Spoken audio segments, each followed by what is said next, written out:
What's up, guys? Connor O'Hanlon here for another episode of the Con O Show. And today I am joined by a longtime friend. We've known each other since, I think, sixth grade when we were 12 years old, Rotimi Adeoye, who is just coming off working for two federal elected officials, Bob Casey and I believe Dan Kildee, if I'm correct. Yep. That's it.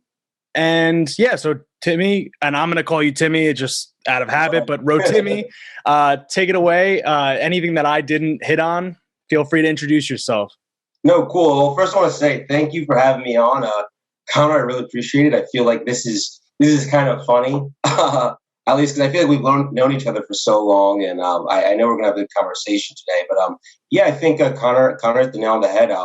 I kind of first I worked for Senator Bob Casey, Senior Senator of Pennsylvania. I was a staff assistant, so kind of played an assistant role in his office. Then ended up working for Congressman Dan Kildee, who's one of the few chief deputy whips of the House Democratic Caucus. So essentially, he's one of the guys that's helping, kind of help the Democratic Party get the votes they need when a big package comes up. So it was a really exciting job. I was a press secretary and spokesperson, so kind of ran the communications department.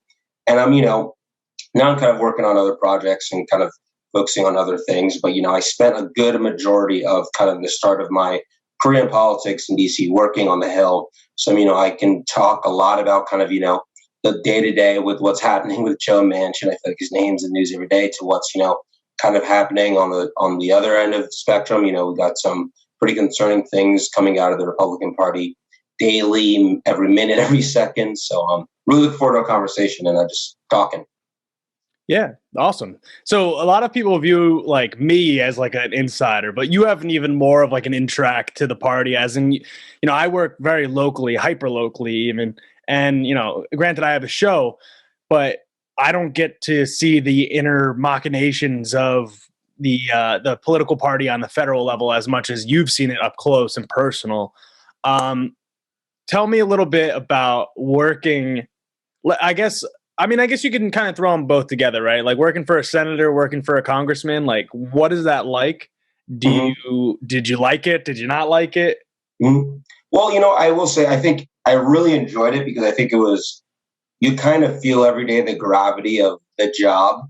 Kind of like walking, I think, in the halls of Congress, I remember was kind of my first days was one of just such an impactful experience. And kind of funny enough, on my first week, kind of walking in the halls of Congress and kind of getting lost, I met late Congressman John Lewis and ran into him leaving the bathroom, and kind of, was kind of like in the moment, like pretty starstruck. But I think, after last July, after his passing, it just struck me even more that I had such a amazing opportunity to meet such a kind of magnanimous figure in politics. But I think kind of to get back to your main question, I think it's every day, at least for me, I felt like, and a lot of the people I worked with, that, it's an honor and a privilege to truly work for someone that's representing the people that they are, representing in Washington and in Congress. But also, it's a tough job. It's not easy.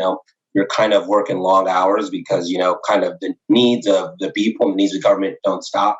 And every day, whether it's a small thing and you're, on a constituent service staff and you're trying to help someone get their unemployment check that they haven't got, or whether, you're a chief of staff or press secretary like myself and you're working on, a media project and trying to figure out how do we get this certain idea communicated to the public, how to get information out there.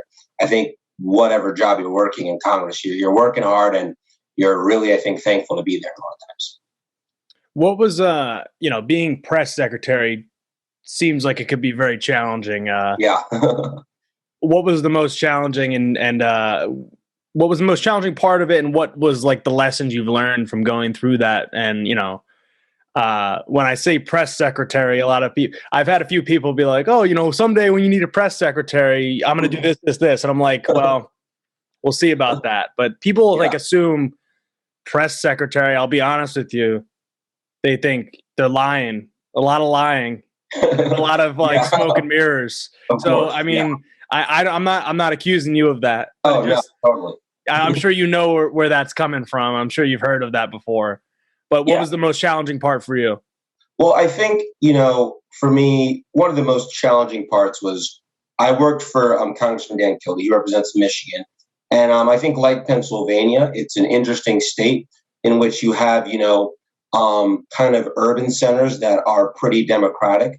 But at the same time, you have suburbs and rural areas that tend to lean more conservative and tend to be a little more purple. So, kind of his district was kind of situated between an urban center and, kind of a lot of other suburban rural districts. So trying to communicate with people that have different ideas and getting them to understand the same thing, I think is really challenging. You have a lot of people that are watching a lot of conservative media and watching Fox News. And I think, if you're watching Fox News and you're taking in a lot of this conservative media, you have a really different understanding and idea of what's going on in the world.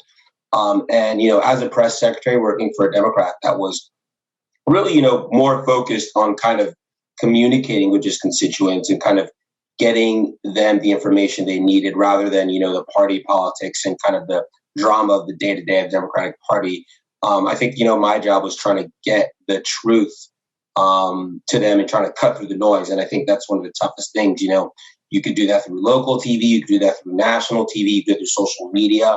And so kind of trying to meet people where they were, I think was a tough thing. And I think that's something that a lot of press secretaries on the Hill are trying to do, and some are good at, and then some aren't so good. And I think you notice that in the way that their boss works and the message comes out, it's not great. So is there, there's a lot of we can go on that, but is there, do you see like a particular overlap in, I mean, obviously you grew up in Bucks County and you're coming back to do some stuff eventually when we start to work on some stuff together too. And do you see some overlap in Congressman Kildee's district and Bucks County, or do you think that they're just very different, even though, Pennsylvania and Michigan, they're always kind of lumped in together, and Bucks County in and of itself is kind of an anomaly, being like a swing county in the swing state. But I don't know much about Michigan's 5th congressional district, but do you see like an overlap in the ideological like bent of the county or district, I should say? Yeah, no, I definitely think I see a lot of similarities.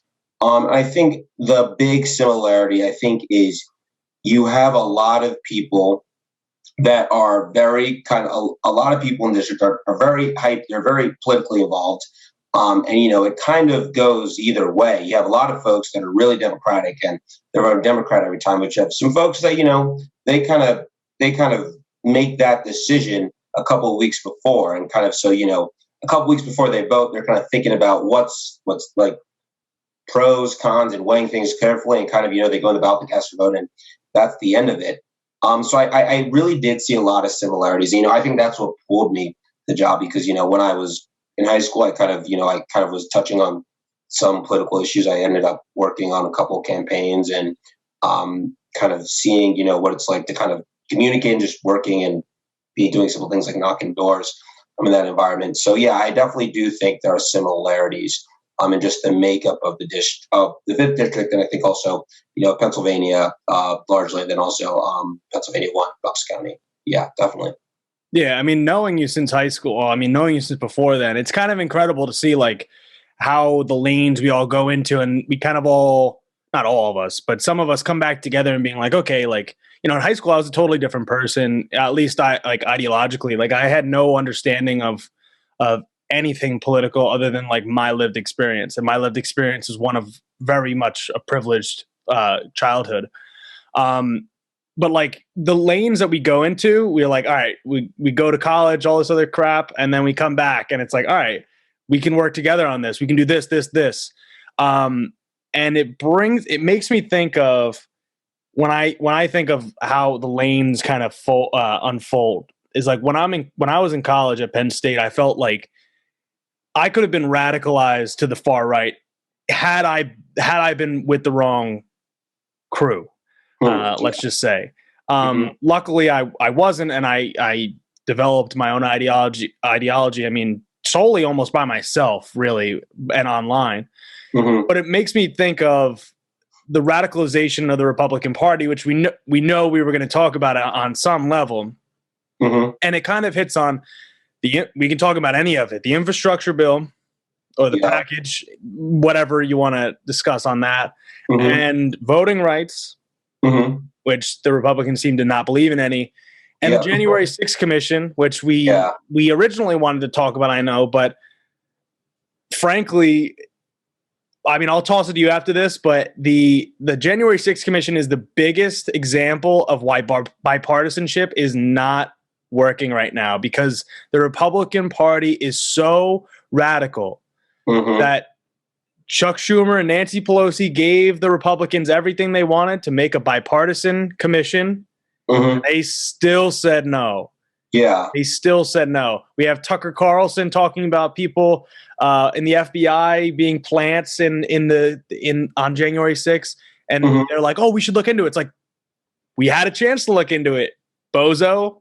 No, I think you're 100% right. I kind of, I think things have changed drastically. I remember when I was in high school, one of the first political jobs I had, I worked for Mayor Ron Strauss on his campaign, and I went and knocked doors, and I remember like going and knocking doors in Doylestown. People were very nice, and they let me in, and they'd be like, you got this black kid with a funny name, and we sit down and we chat, but we would have a good conversation, and I would leave, and they would kind of be like, like, I think we disagree on some things, but I definitely feel like there are some things we have in common, and I'd be like, thank you, and we leave, and I think that'd be it, and it'd be a pretty good conversation. I think both people, including me, felt like there was something gained, and I think now there's a huge disconnect happening because the media and information that people are taking in has become so hyper partisan that they can't have those tough conversations.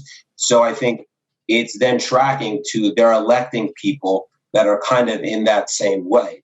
I think, if looking at someone like Marjorie Taylor Greene and thinking how the hell did someone like that get elected, the only way that someone like that gets elected is because the people in their community think that they're the best solution to the problems that they believe they're facing.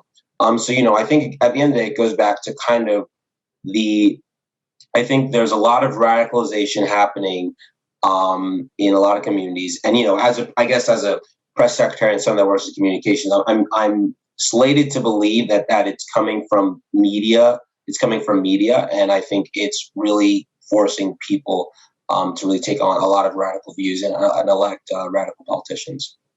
Yeah, I mean, some people would call me a radical. Some people may call you a radical. I mean, and it's not my issue with that term, that phrase, or whatever, that word, comes down to the false equivalence of radical. When you compare a radical on the left, what am I a radical for? I want healthcare for everybody. What are we radical for? We want to provide a green planet for tomorrow for the next generations.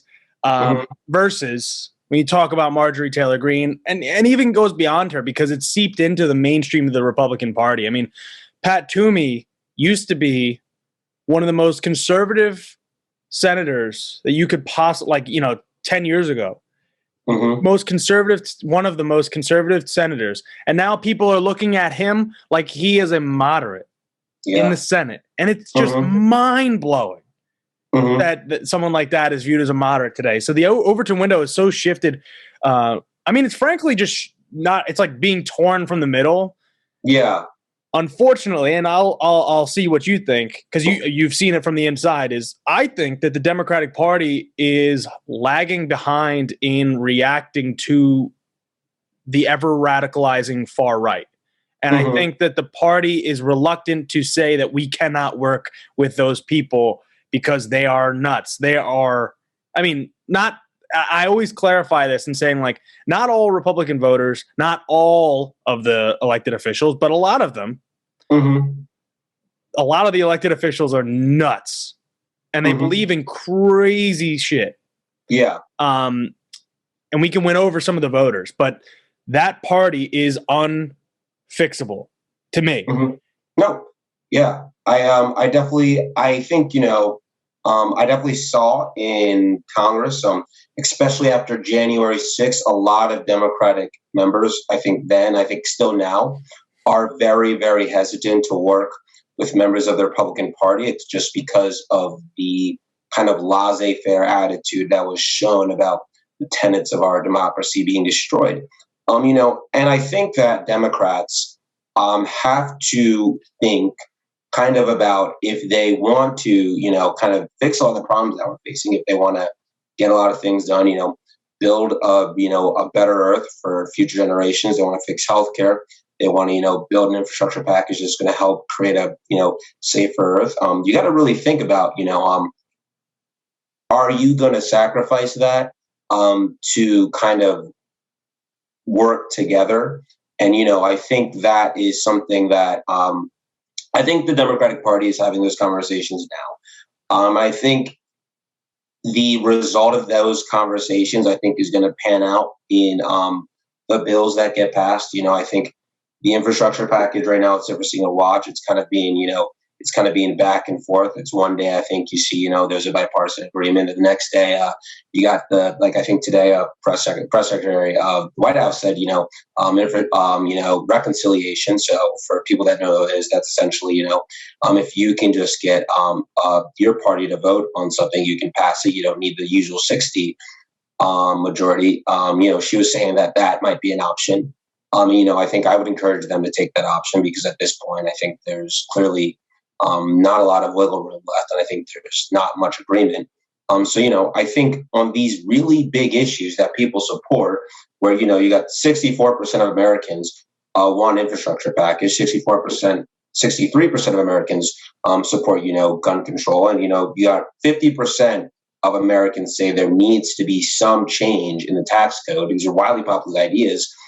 Just saying you want to be bipartisan to not get them done, I think you're breaching an important contract you made with a lot of the people that elected them, which is, to kind of protect them, help them, and, kind of bring relief to them. Yeah. And it's exactly what you're saying. Like all three of those things that you just listed out. Mm-hmm. I mean, you could even go down the line and say that healthcare, right? You can get polling about this and that. I've seen polling that says they want to, it's like something even, it's way more than 50 that want to raise taxes on the rich. Mm-hmm. Yeah.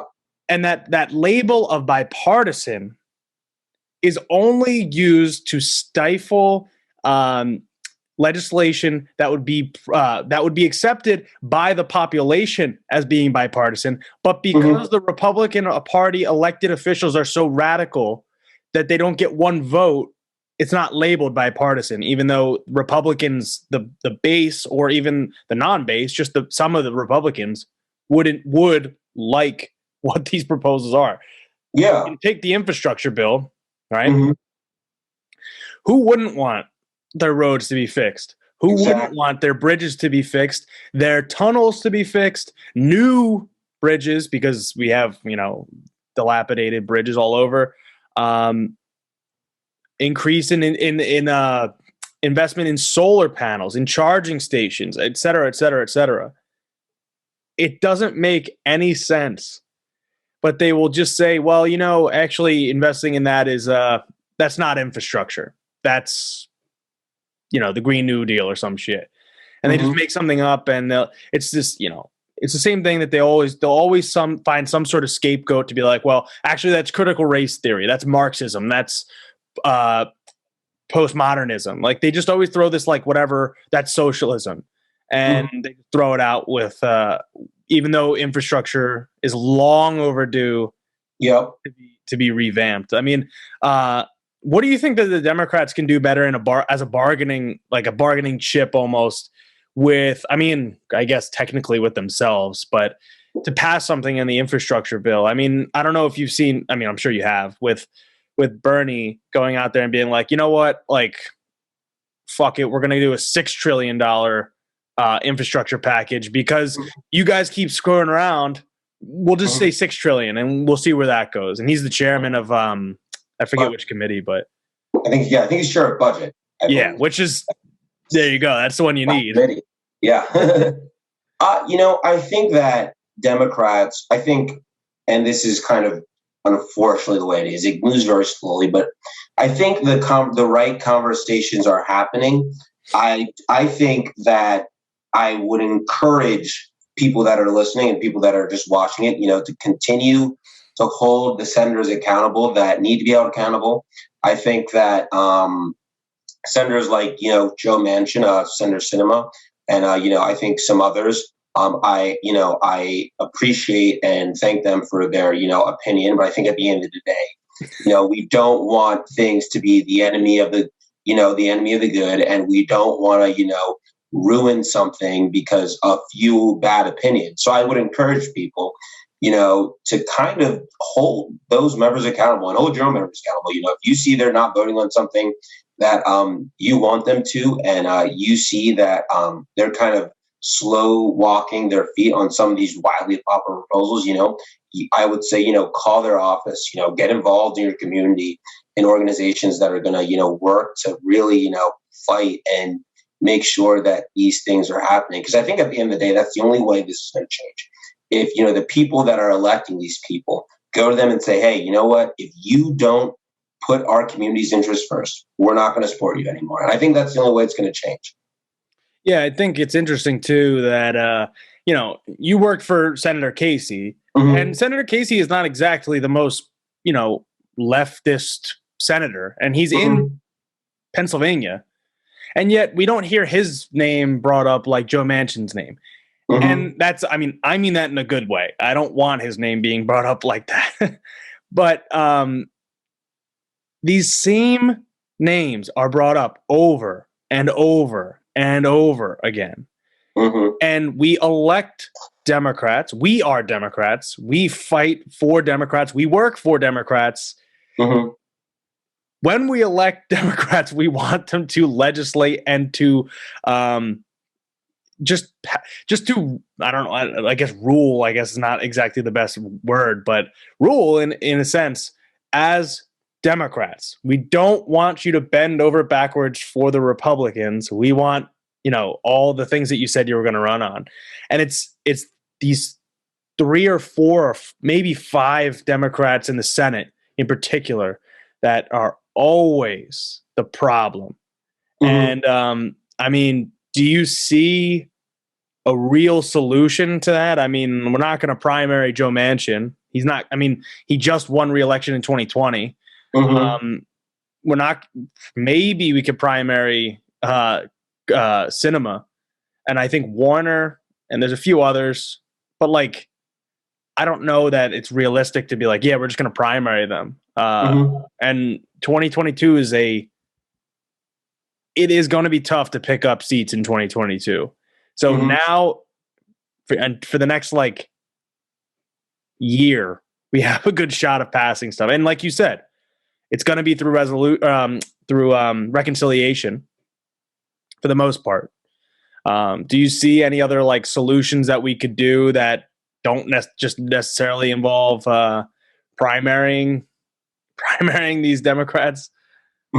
Yeah, I think they're kind of, I am, and this is something that a lot of people will kind of give me flack about. I understand sometimes where they're coming from. They live in these states that aren't the most blue states. Well, that's why I throw Casey out there. Because I think, I think he is someone that has always put state first and knows how to navigate the system and kind of speak on the right things and put forward policies that make sense. But I think to those kind of few figures that we talked about, I think the way that we're going to, fix this, I think an option that I see it happening in the news is that I think, Democratic leadership and Joe Biden needs to really sit down with some of these members and have serious conversations about what their reservations are and how we can address them.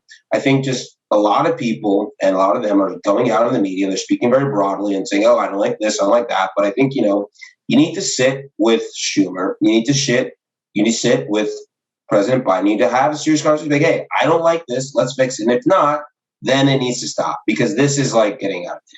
And it kind of reminds me of, when LBJ was president, we were working on the Voting Rights Act, there were Democratic senators that didn't want to support it, but he sat them down and was like, why aren't you going to support it?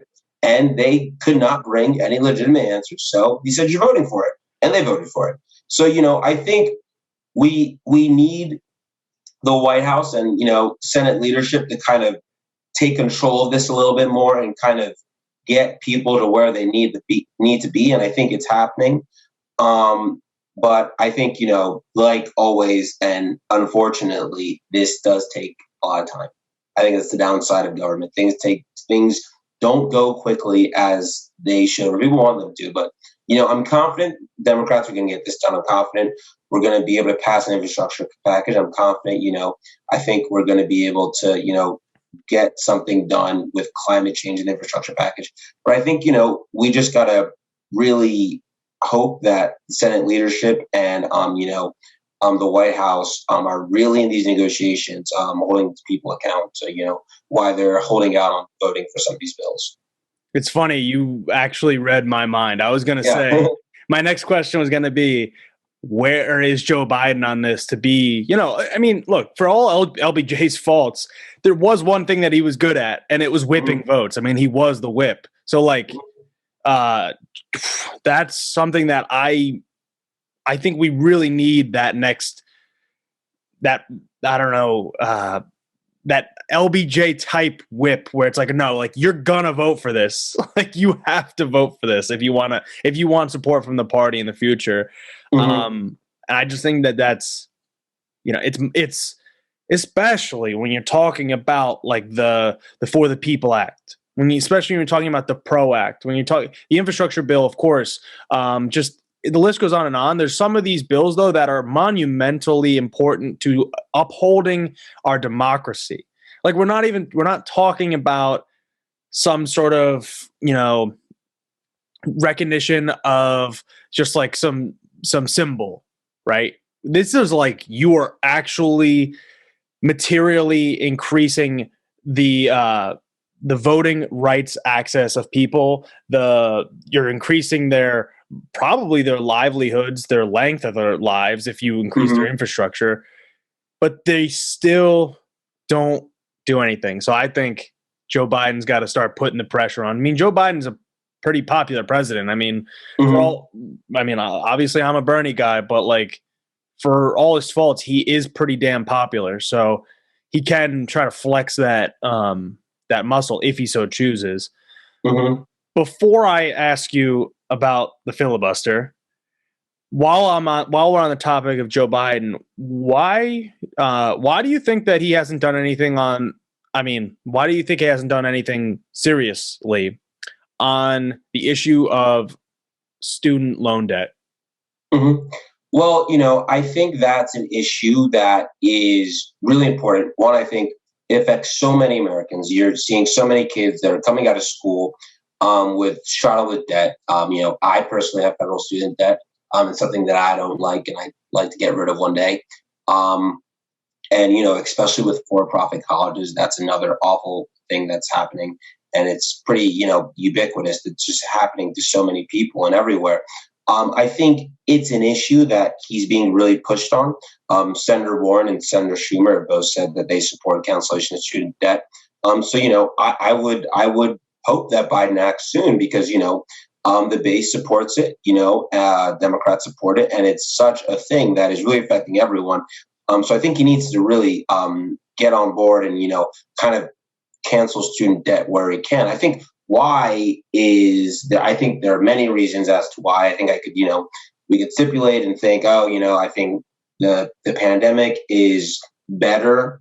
I think there's still some issues with the economy, the inflation, and there's just I think a lot of different conversations that are happening around where the economy is going, and you could argue that right now it's voting package, infrastructure, but I do still agree with what you're saying. I think canceling student debt should be a priority for the Biden administration.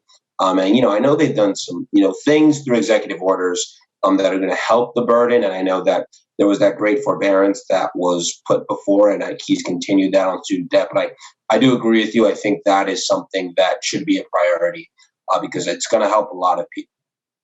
Yeah, frankly, I've said this before on the show. I mean, people don't listen to every episode, but I think I said it like a while ago. if Joe Biden, and I stand by this right now, if Joe Biden canceled all student loan debt, if he canceled 50,000, like Chuck Schumer has proposed and Elizabeth Warren has proposed and Ilhan Omar, all of them have proposed a bill that they could do 50,000. If he did that, he would be in the top 3 to 5 presidents in history right with that one bill. Just with that one bill, I would say that it is so monumentally important that he did that, that you were lifting $1.7 trillion plus dollars of debt off of the American people's back, the middle class, the working class. It would just be monumental. Plus the COVID stimulus bill, and hopefully another infrastructure bill, and hopefully another voting rights bill with the For the People Act. With that, if you put that in a history book, I'm telling you that is a historical presidency. And I'm not talking, I don't accept him as an FDR president. I don't think he's like that level. I don't think he ever will be. But he is up there if he does that stuff. For now, we'll see. But to do that stuff, I believe we have to get rid of the filibuster. And I'm going to toss it to you. Do you agree that we need to abolish the filibuster? Yeah, I think at the end of the day, I think former President Obama put it perfectly. It's a Jim Crow relic.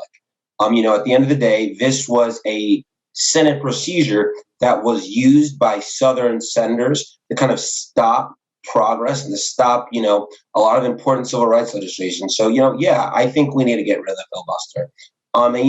It's unfortunate to see a lot of senators and a lot of members of Congress kind of, continue to kind of flounder on this issue, not to be clear.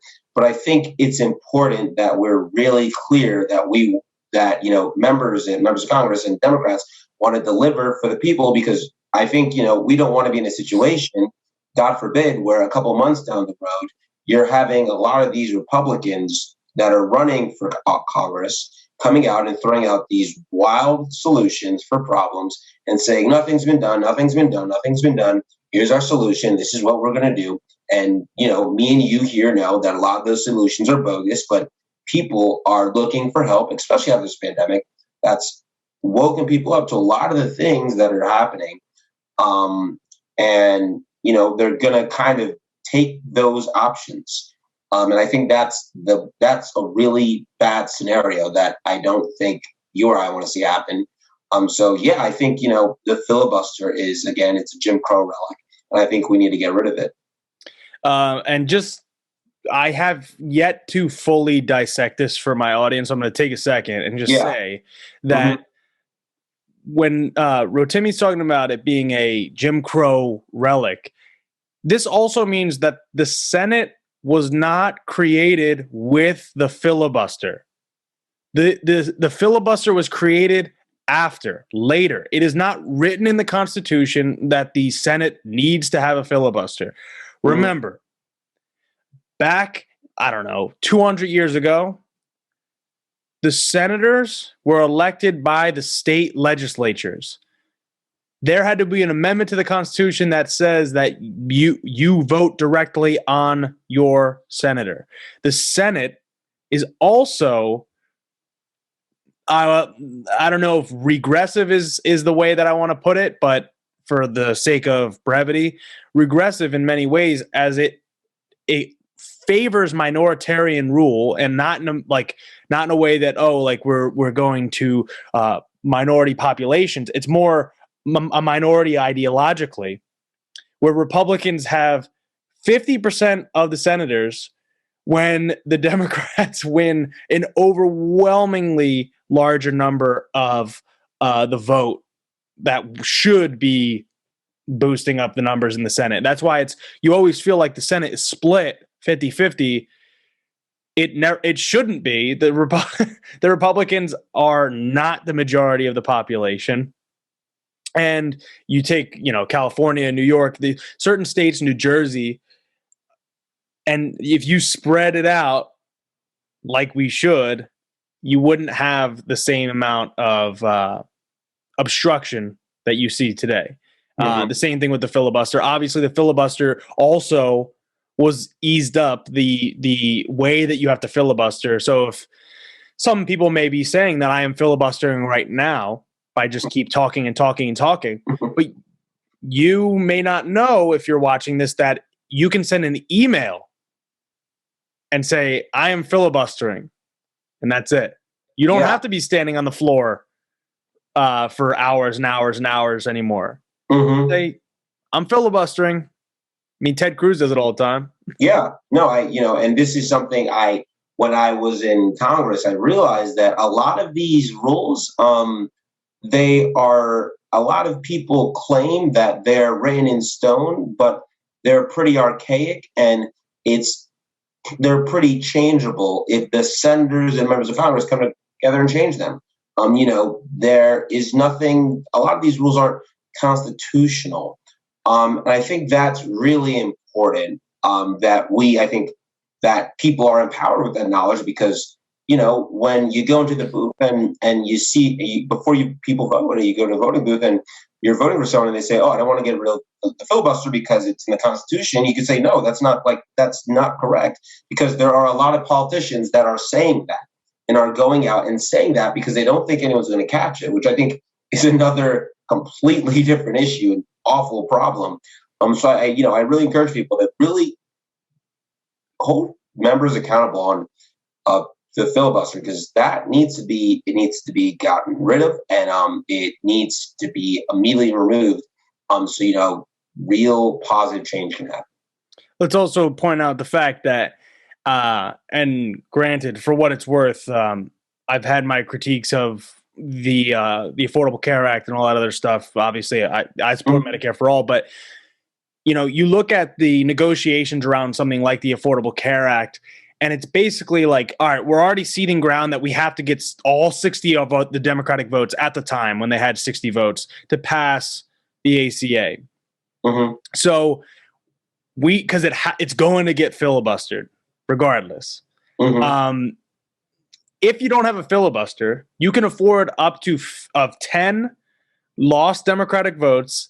You could propose the public option and get it passed with, Joe Biden at the time breaking the tie. Yeah. They obviously couldn't do that. And the argument is that if they put in a public option, you would lose some of the, blue dog Democrats, which may be the case.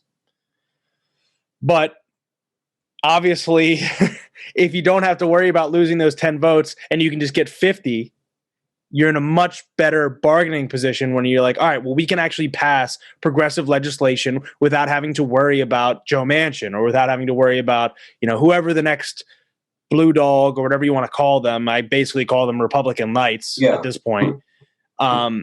Moving forward, because progressive legislation historically has been stifled by the filibuster. It's not conservative.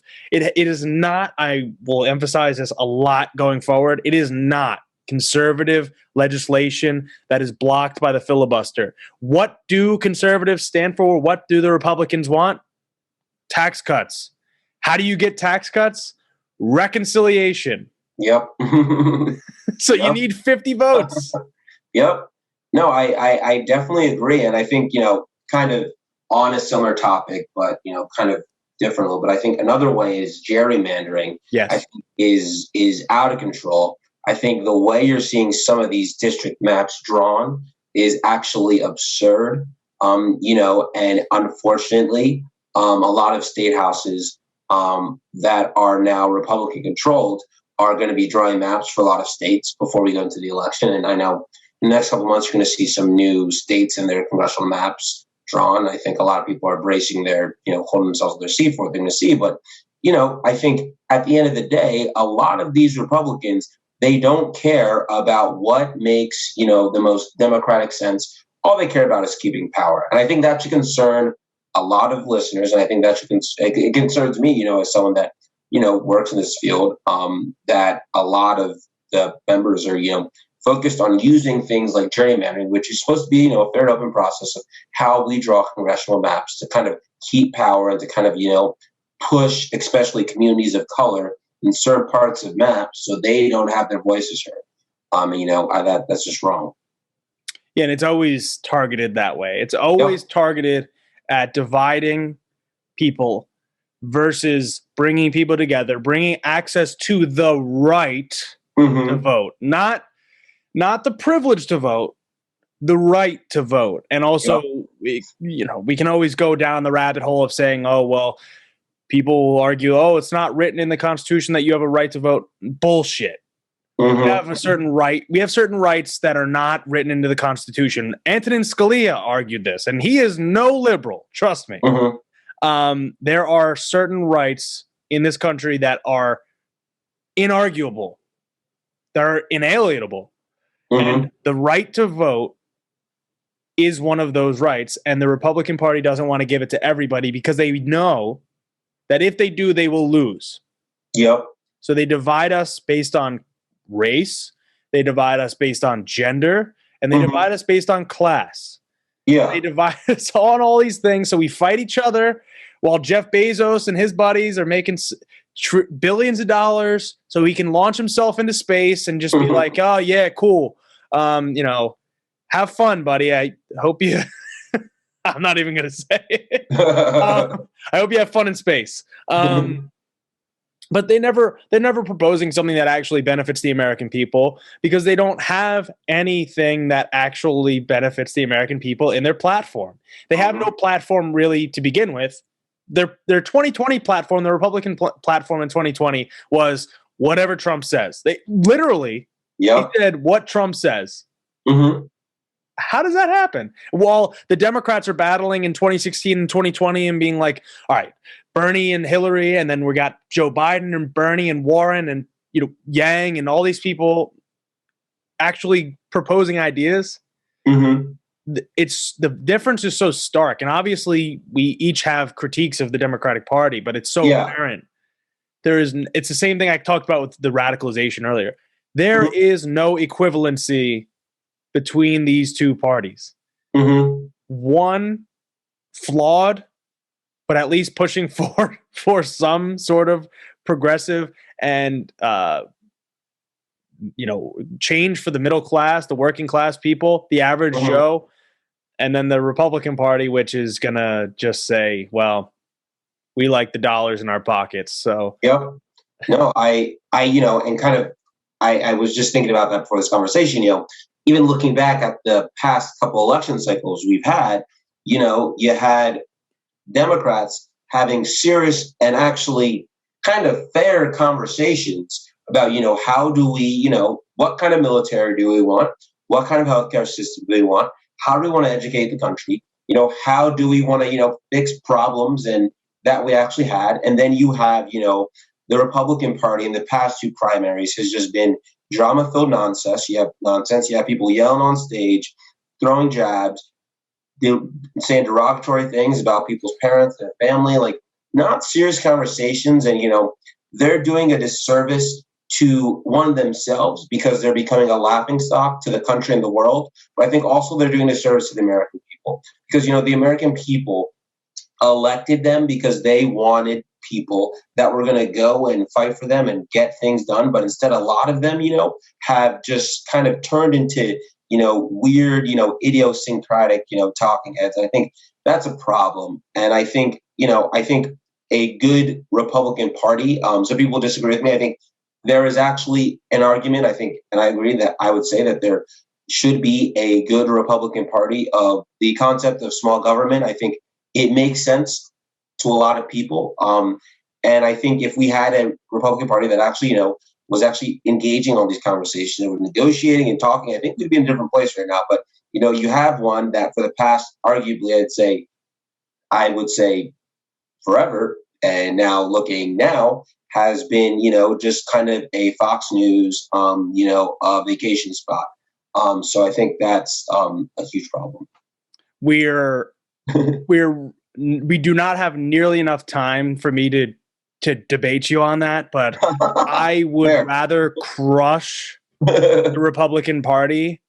And, I also catch some heat for this whenever I talk about this stuff, but the more representative of, the boomer Dems, the more centrist wing of the Democratic Party for PC terms, I view them as what should be the Republican Party.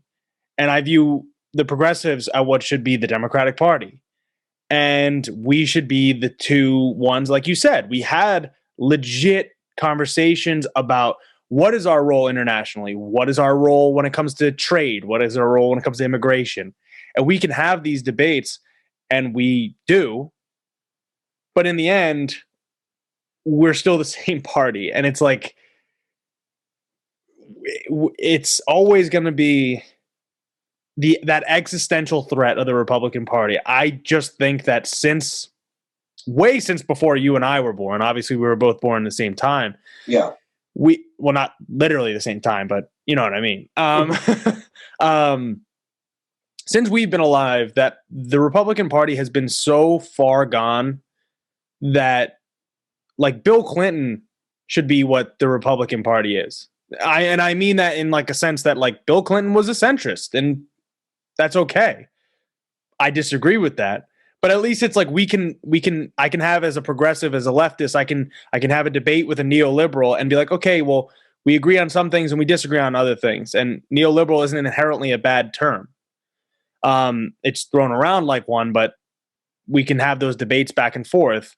The Republican Party, I would rather crush it, never see it again, and those voters would, hopefully just find another group that they could attach to, and hopefully it would be the centrist Dems, and they can kind of reform the ideology and whatnot. But I also reject the notion of small government. I don't believe that that's a legit ideology. I think it's just a catchphrase.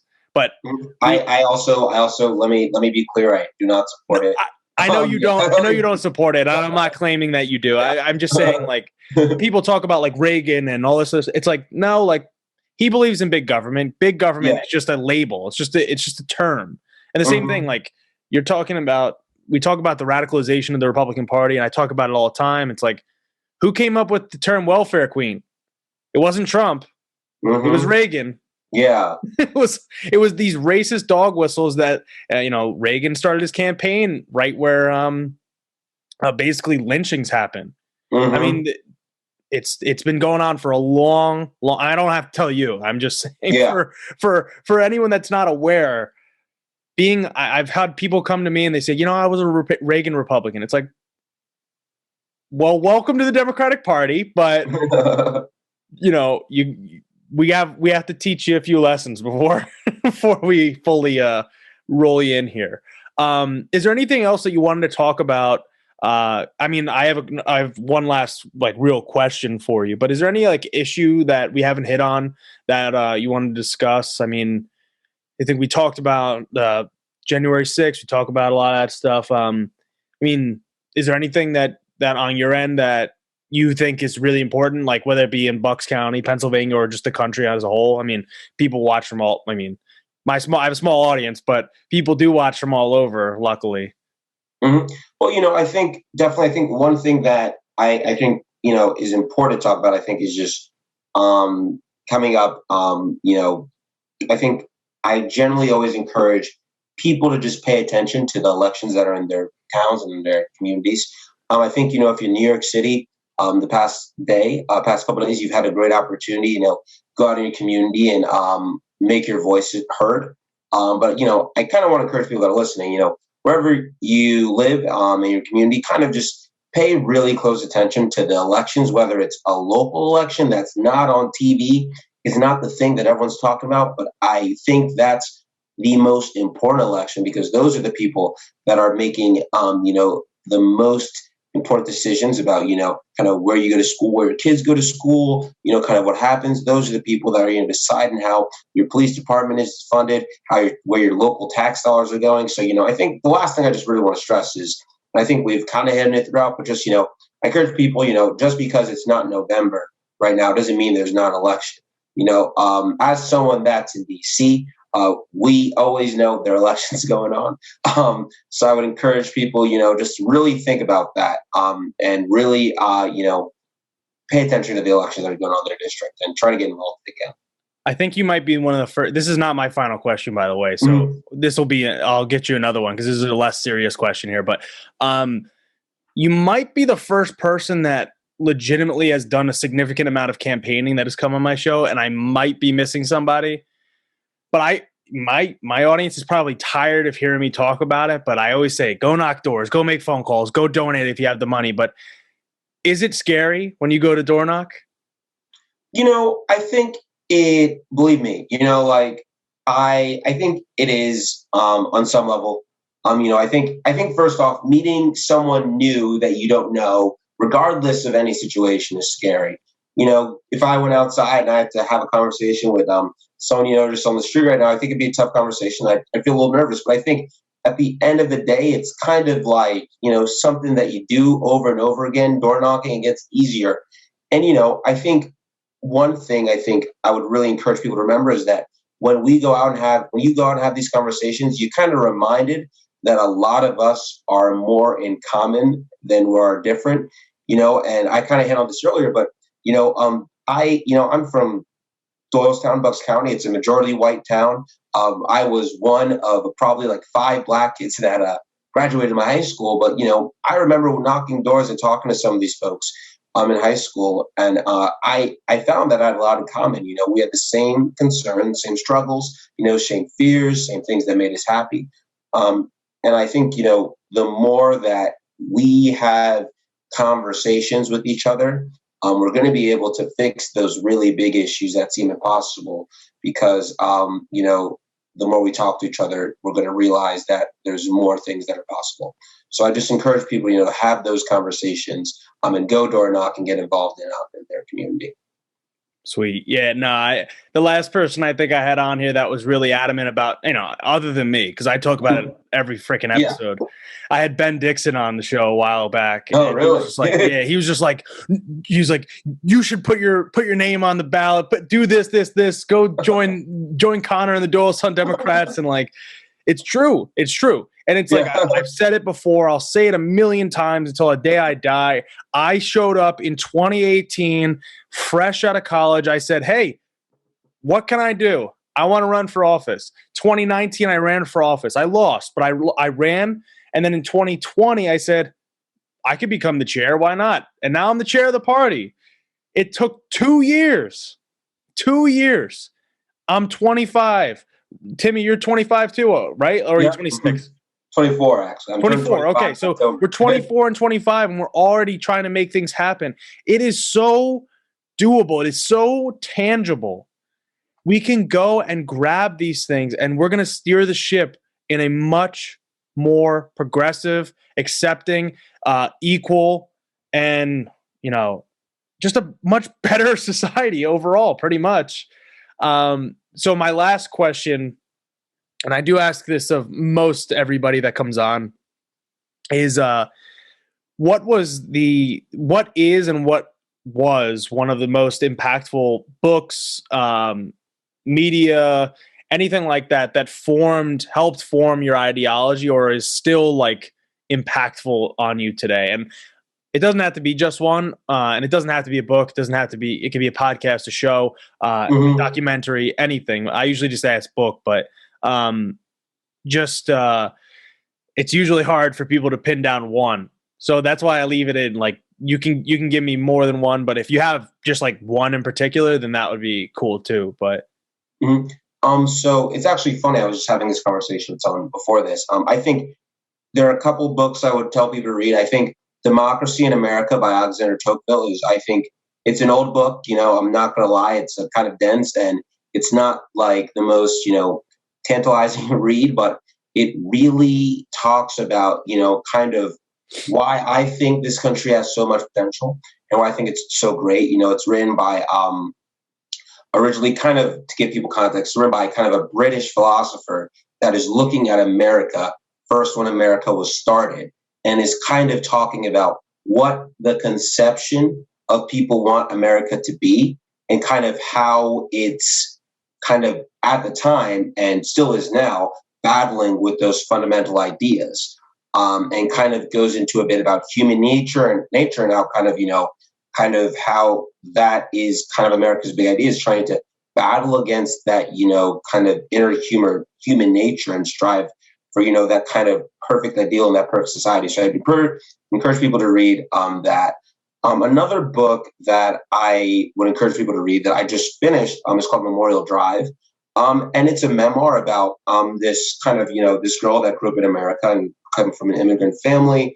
And just, it's a really harrowing novel about someone that grew up in kind of an immigrant household and didn't really have the best experience, but kind of, was able to take advantage of the opportunities they have and end up becoming pretty successful. And I think it does a pretty good job of telling the American story. And I think the last book I recommend is a friend of mine has a book called Engage, Andrew Summers, who you know. And I'm not just in here to plug a book, but I really do think it's a really great book because it talks about some of the issues that we've talked about today, social media, politics, and kind of hyper partisan, things that are happening, but, kind of really personalizes it and talks about his experience kind of living in DC, coming from Bucks County and kind of being in this new city and having a new experience. So, I think those are the 3 books I'd recommend for people to check out.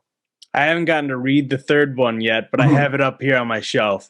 Yeah, you can check it out. Yeah. And I will. And the problem is that I have friends now that are, and including myself. So Timmy, when you want a copy of my book, I'll send it to you. But please, yeah, it's incredible to be surrounded by people that are intellectually stimulating and stimulated, that they want to both digest and put out content, and just a book in particular just takes a long time to write.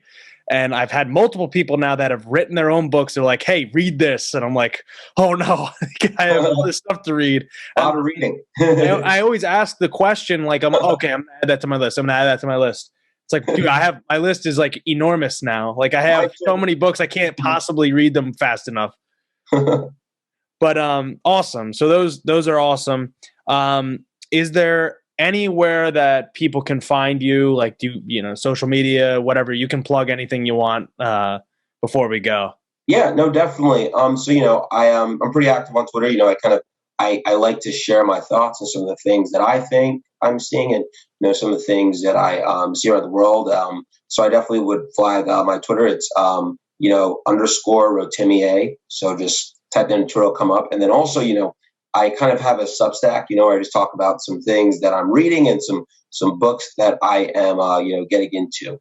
And I took a break from it because I was working on some other projects, but I'm starting it up again. So I encourage people to check it out. It's rotimi.substack.com. And I'll get you right there. And if you see a book that you like on there, I encourage you to read it, or just comment, trying to start a conversation with people about books and some of the things that we're reading. So I think those are the 2 places I encourage people to reach out. And if you follow me on Twitter, I'll probably follow you back. And if I see you on Substack, I'll probably interact. So feel free to just reach out to me there.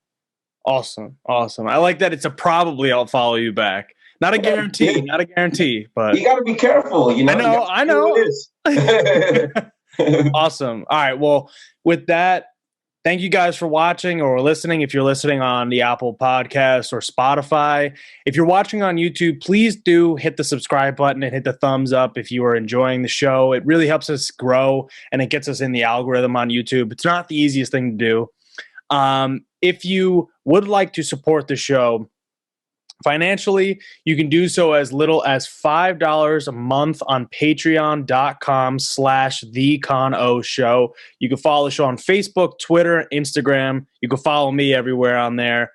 Also, I never really plugged this either, but if you are listening on the Apple Podcast or on Spotify, please leave a review. If you can leave a review, and hopefully 5 stars, that would really also help us as well. It's one of those things where that engagement really does help us. But leave a comment down below, of course, as always, if you enjoy the show. With that, I will see you next week. Until then, stay safe. Thank you again, Rotimi. Thank you.